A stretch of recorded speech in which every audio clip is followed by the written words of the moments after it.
Today we're talking about, is there hope after an affair? And I want to say yes, that there is. And perhaps you've chose to watch this video because it's an experience you're currently going through, or someone close to you that's just discovered an affair. There is no greater betrayal than finding out that your spouse has been unfaithful. This is such a difficult time. The person you thought loved you and wanted to protect you is actually the person that's hurting you the most. I mean, it is a traumatic event. It's like a sudden death. It's not a good situation. Now, I want to be clear. This video is designed to help you get started on a journey to healing.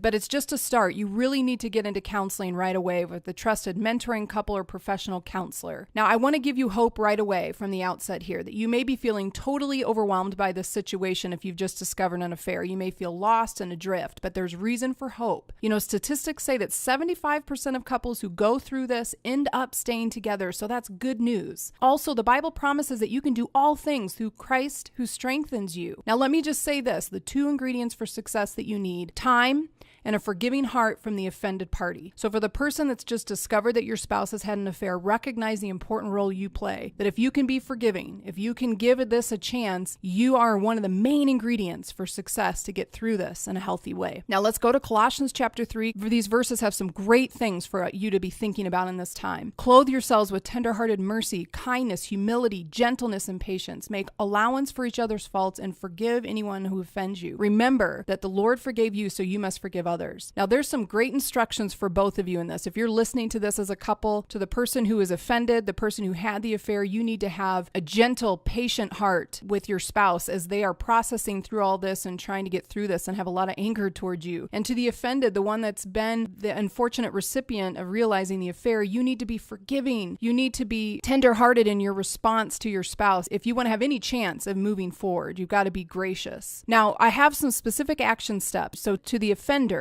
honesty needs to be the best policy for you. You need to be ready to disclose any detail that your spouse is asking. You need to cut every tie with that third party, whoever that person is. There's no room for that person in your life. Also, don't make excuses or justifications. There's obviously reasons why you were seeking relationship with someone else, some things maybe in the marriage that weren't going well, but those are still excuses. You still made a decision to wound your spouse at a very deep level. So don't spend any time making excuses or justifications for that part. You'll get to the issues that need to be fixed in the marriage eventually. Now, choose patience and humility with your spouse because they need time to process all that's been going on. Earn trust. That needs to be your main action step of recognizing you lost it. You need to earn it back from your spouse. And you need to get into an accountability relationship right away and seek counsel because you're going to be processing through things and recognizing that you're having to release yourself from a relationship that you allowed into your life that shouldn't have been there. And you're also dealing with the fact that you've really wounded your spouse. Those are heavy issues. So get into some accountability and counsel right away. Now, for the offended, I want you to choose to stick around. Give it a chance. 75% of couples make it work. You can do this. Don't waste your time playing the victim. Don't just stay in the woe is me mode. Recognize that you are a key player in making this marriage work. Ask for the pertinent information you need to understand what the affair was about and why and who and how long. I offer some of those questions in the Talk About It section today, but only the information that you feel like you can handle. Create new boundaries, whatever that means for you, physically,